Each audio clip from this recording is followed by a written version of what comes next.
This show, Story in the Public Square, is built on one central insight, that stories have the power to change the world. Today's guest is a scholar of the impact stories have had on minds around the world and on human history itself. He's Martin Puchner this week on Story in the Public Square.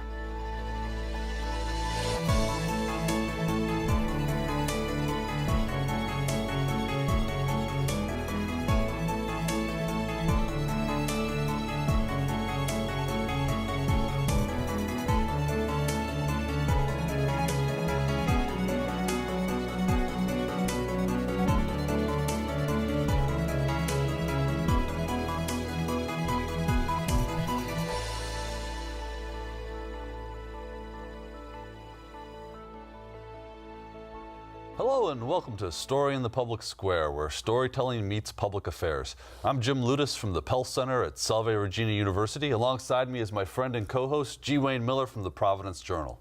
Story in the Public Square is an effort to study, celebrate, and tell stories that matter. Stories that shape public life in the United States and around the world. We do that by sitting down each week with storytellers and scholars to help us understand the power of narrative. This week, we're joined by a scholar whose work could not be any more perfectly aligned with the purpose of the show. Martin Puchner is professor of drama, English, and comparative literature at Harvard University, and the author of a new book, literally, about the power of story. Martin, thank you so much for being with us.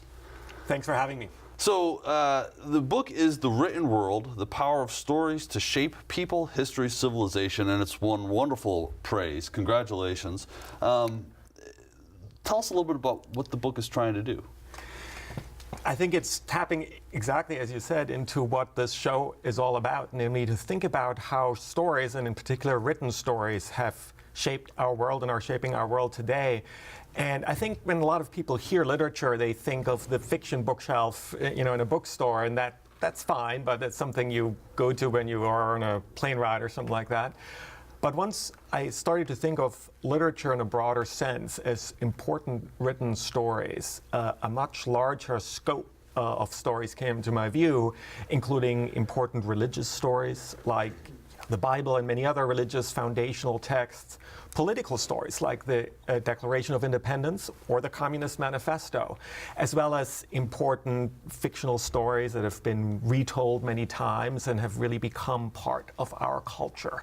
So that was the idea, to really look at the big scope of it, the story of literature, if you will. So and you've got 16 specific texts that you're studying, and the history of literature, getting it down to 16 had to be a brutal and difficult process. Yes. How do you decide which 16 to include in, who was number 17? It's very hard. But, I didn't just want to select the 16 most important texts or my favorite text. I wanted to tell a particular story. And that story had to do with the intersection of storytelling and writing technologies. And that's something that's, of course, born out of our experience. We are living through a revolution in writing technologies, the internet, and that's changing how literature is distributed, how it's read, how it's written, and also what kinds of stories are being written. So I wanted to look at the prehistory of that, what happened at earlier moments when new technologies changed the written world, and that narrowed down my selection. So I looked at important texts that intersected with some of these technologies, such as the alphabet or paper or print or certain formats like the book or the scroll. And so that made it a little easier. It was still hard, but made it a little easier because there's a particular purpose to the selection. So give us an example of one or two or three of the 16 works that you decided to focus on. Well, I suppose if you tell a story, it's good to start at the beginning, and that's what I do with the invention of writing. Now, writing was invented not to write down stories for very mundane, very different purposes, for accounting purposes. Really? It was a tool of tax collectors of these early states in Mesopotamia in today's Iraq. So it wasn't to change the course of history or inspire other people? Or No. It was a practical device. That's right. It was to extract taxes from them. But at some things have never changed, right? That's very true. But at some point, one of these early tax collectors or accountants started to use this new technology, namely to put words onto clay, in that case, for a different purpose, and that was to write down a story. And that is the beginning of my story, the intersection of writing technologies and storytelling. And I begin, therefore, with the first important text that comes out of that intersection, the Epic of Gilgamesh, written on these clay tablets, the first significant text of world literature. So how did you do your research for that chapter, for example? Yeah. So, in that case, and it's true of a lot of the episodes that take place in the ancient world, of course I relied on, I don't read cuneiform, so I relied on a lot of experts and, generations of scholars and translators, and I talked to them because I'd edited an anthology of world literature. I had good connections to a lot of experts in the field, and I worked with them in dealing with areas of literature that I was not an expert in. Did that fascinate you? It was. Sounds fascinating. It was such a story for me of discovery, really, and that was really thrilling. Scary, but once I got over that, thrilling. And so I discovered a lot, and part of that had preceded by my work on the anthology of world literature, and the story of discovery started there, and then working with these experts, learning from them, delving into literature I had not read before. And I think that's something I tried to communicate in the book as well. So, thinking back to my undergraduate days when we read Gilgamesh, I recall that it is in some respects about the humanity's quest for immortality. How are you remembered? What is it, through great deeds, or is it, how will you be remembered to live like the gods? That seems to be an eternal, 10,000 years ago or 8,000 years ago, whenever Gilgamesh was actually recorded for the first time. That seems to be an impulse that still drives us today. Do you find that is the literature that you addressed all touched to speak to those sort of enduring human questions? I think in one way or another. In Gilgamesh, it's interesting because it's tied to what we were talking about, namely writing. That writing is one of the things that makes a story endure. Epic of Gilgamesh begins with a celebration of writing in that way, and a lot of writers are quite conscious of that through written texts you can anticipate the future. You're somehow addressing future readers, but you also know that your text will endure, and so you communicate with the past and the future in interesting ways, and I think a lot of writers are aware of that. Now, I'd say there are some writers who emphasize the future more than the past, especially some of these political texts, the Declaration of Independence, the Communist Manifestos. They tell stories, some of them go back deep into history, but in order to create a new future. And I think a lot of storytelling is poised between those two perspectives, looking back, but also looking forward. So a little later in history, you get into the teachings of Buddha and Confucius and Socrates and Jesus, particularly with Jesus and with the Buddha. There's a religious aspect here.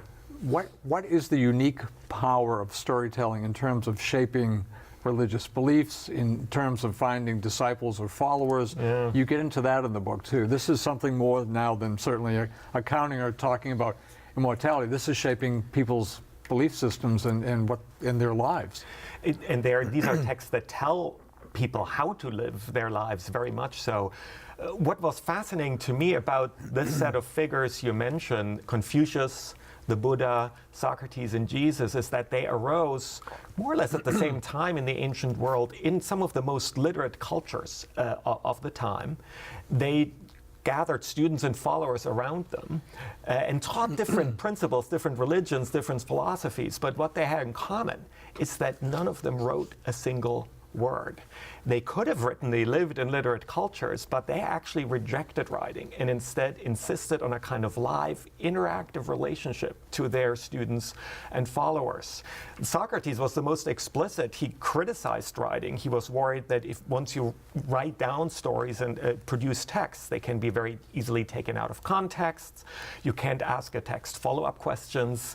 He also worried that once we trust these external memory devices called written texts to remember things for us, we would no longer have to know things ourselves.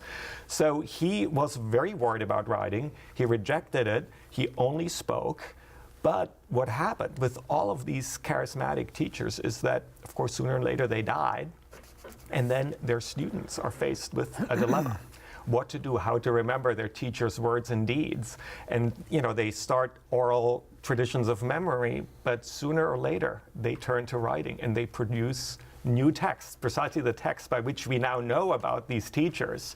But in a sense, you could say they betrayed their teachers. They betrayed, and as teachers, I know that all good students betray their teachers. But they turned to writing and produced very interesting, very powerful texts in the process. Are there common elements, common storytelling elements that you find across these different examples? Well, especially across these 4 or 5 teachers, yes, because I feel like these students actually knew what they were doing. They knew that they're in some sense violating their teachers' anti-writing principles. So what they did is they produced very vivid, very dramatic texts, philosophical dialogues, very anecdotal texts that really showed their teachers interacting with their students. So these texts feel very different from the other texts we've talked about, like the Epic of Gilgamesh, or religious texts like the Hebrew Bible that are very layered, they're very writerly, they're difficult to read, whereas the texts produced by these students are much more dramatic and vivid and easier to read, and they address their readers and listeners in a much more direct way, and I think that's part of their power. Are they mindful of the audience? Is that what I hear you saying? I think they're very mindful of the audience, and they have a very dramatic understanding of that interaction between author and audience, because I think the teachers around which these writings revolve rejected writing altogether. They had this very direct relationship.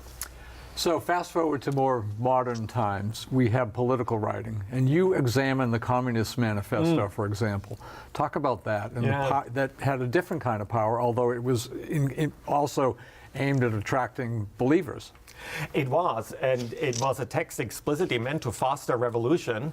Now there are a million of such texts that arose in the first half of the 19th century. So why did the Communist Manifesto survive, where many of these other texts fell by the wayside? And I think there are a couple of reasons, but one reason is the power of storytelling. Marx especially was a great storyteller, and he had a deep sense of history. So he essentially begins the manifesto with a brief history of mankind from a very particular perspective, namely the class struggle. But it's not just a kind of political program that he proposes. It's a story, and that really allowed its readers to place themselves in this grand historical narrative. And then he ends, of course, with a call of action, but it's supported by this grand story. And so that was part of the power. The other part of the power was organization.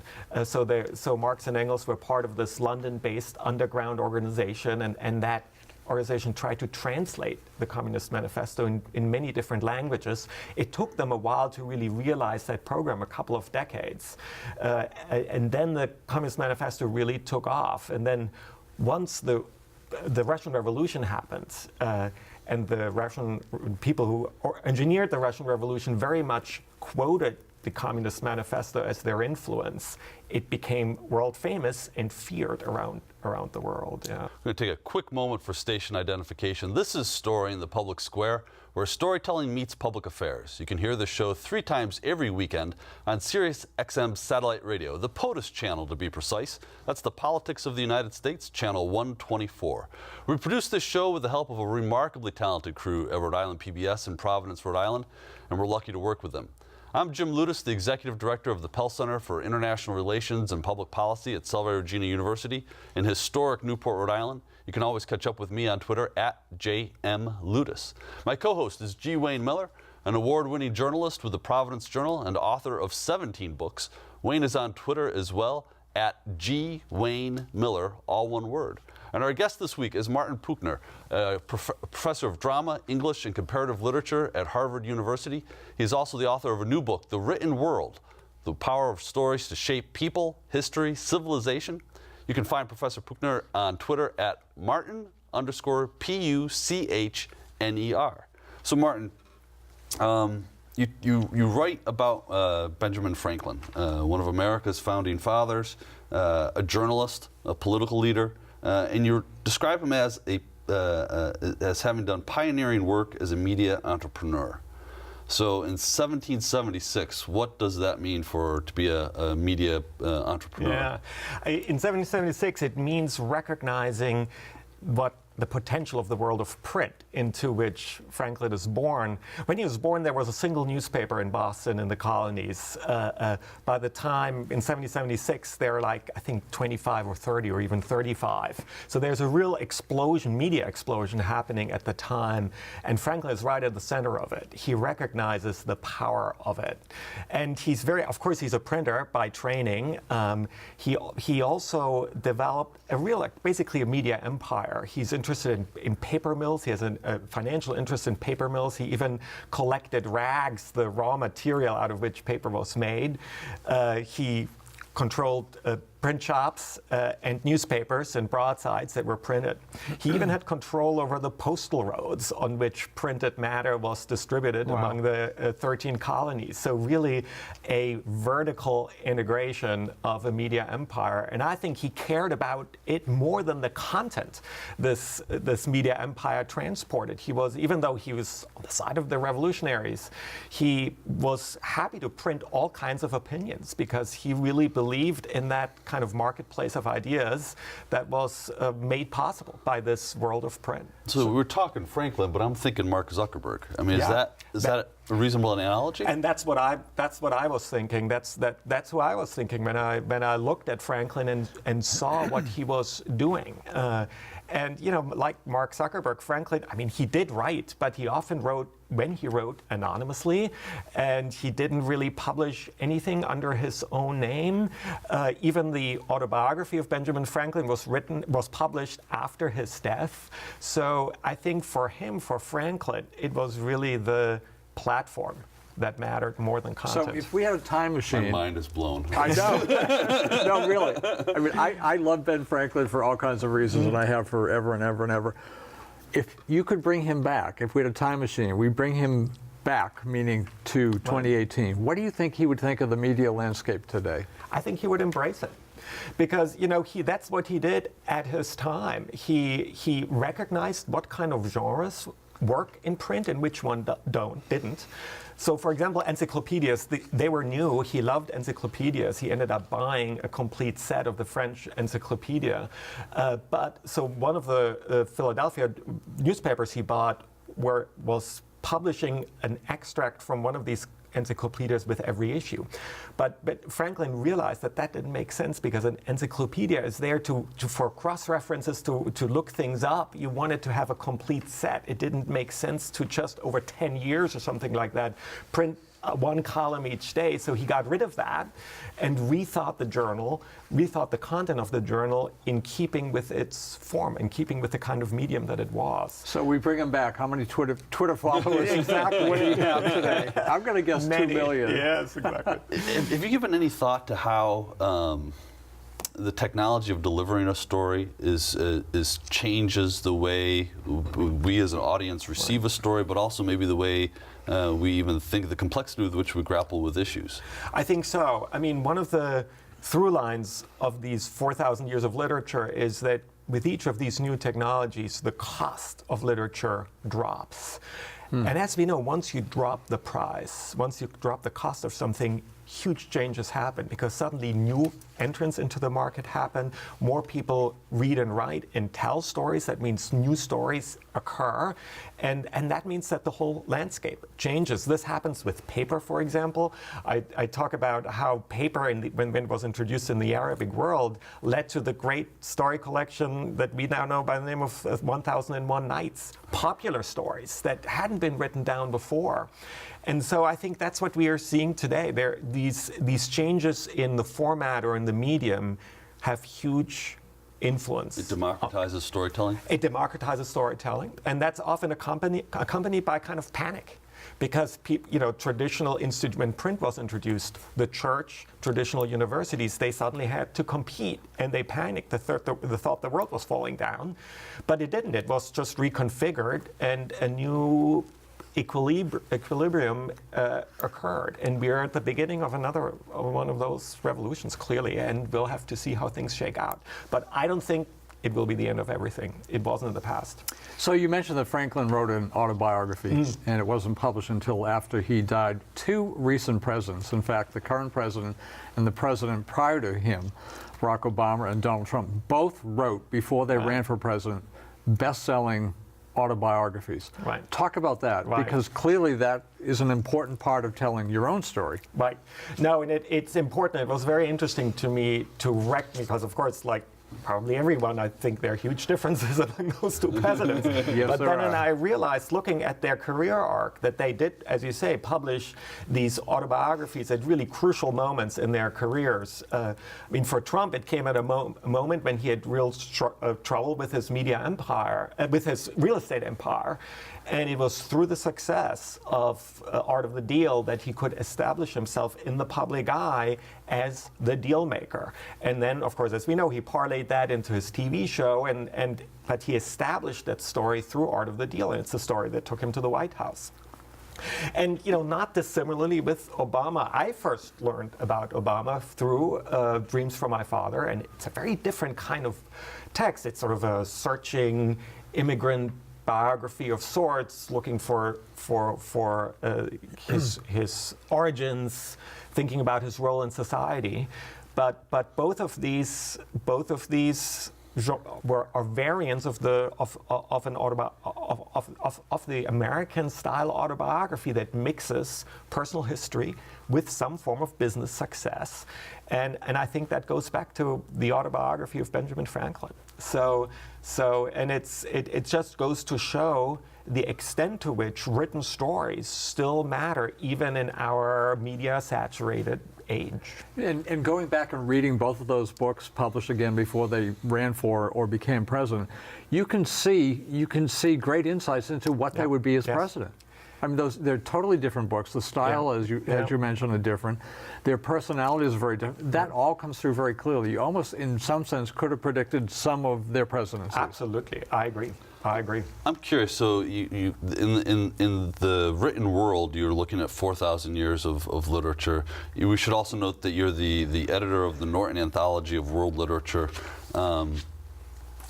When you look at the role that narrative and storytelling plays in public life in the United States, in the West today, how do we compare, in some sort of historical context? Well, I think written stories have mattered for the last 4,000 years, and they matter today as much as at any previous time. It's changing. The stories change. I mean, right, we still have these established foundational texts like the autobiography, like religious texts, political texts, political narratives that get rewritten and retold at different times. But of course, there are also new stories that emerge. I mean, I think one of the striking features about the storytelling landscape today is young adult fiction. Harry Potter. It's amazing that you now have an entire generation that has grown up with Harry Potter. And looking at Harry Potter from that perspective, it's very interesting how Rowling mixes different story types. She, of course, goes back to the whole narrative of the Middle Ages, chivalric romances and all of that, but she mixed that with a very different kind of story, namely a kind of the boarding school novel. And that way she made that very remote and exotic and fantastic material suddenly relatable, especially to students who may not be in a boarding school, but they kind of fantasize about it. They can relate to the social dynamics of it. And that turned out to be a really potent combination. And at least in my experience, in a classroom of college freshmen, at least 90% have read Harry Potter. Absolutely. And I think some of my colleagues sneer at that, but I think it's great. I think you have to work with that. Yeah. My kids all read it, and I was applauding that they did. So let's look at a different kind of storyteller, and that would be Vladimir Putin. And he tells a lot of stories. He tells the story of mighty Russia that is this great economic power. And in fact, many of his people are living in poverty. Wow. And economically, Russia, I almost said the Soviet Union, but of course he came from the Soviet Union, is struggling. And then, of course, there are the stories he tells either directly or indirectly that, in some sense, affected the 2016 election. Have you given any thought to Vladimir Putin as a storyteller? Yeah, no, it's interesting. I mean, the story he tells is of past glory and the betrayal of Russia's past glory by recent politicians, and he's trying to return to that. It's not that different from the story that Donald Trump is telling. It's make Russia great again. Mm-hmm. Oh, that's interesting. And that I think that's a very powerful story. It's the story that was told in Germany after the Weimar Republic, that politicians had betrayed Germany, that's why Germany lost World War I, and that story was fueled, Hitler is the one who told that story, and it took him to become who he became. So it's a story that pops up in different places, but But the power of the story that these leaders tell is really incredible when you think about it. It is scary. Is there a counter? I mean, so we're in an environment where truth is sort of a rare commodity. We talk about fake news, and we dismiss a lot of stuff now just because, like, oh, where did that come from? Right. Is there a counter to political leaders who want to push that sort of counterfactual narrative? Yeah. So I think that's the big task. I don't think you can oppose a story, a powerful story like the one Putin or Trump is telling with facts. You can only oppose it with a different story. And that's, I think, what we have to get better at. Wow. I'm letting that kind of sink in. How do you tell that other kind of story? I mean, if I knew, I would be telling it right now. So I think that it's not easy because it has to, stories, it has to acknowledge the reality of people you want to convince with that story, whose experience you want to integrate into that story, but you want to end up in a different place. Martin Puchner, your story is very interesting, and we thank you for being with us. The book is The Written World.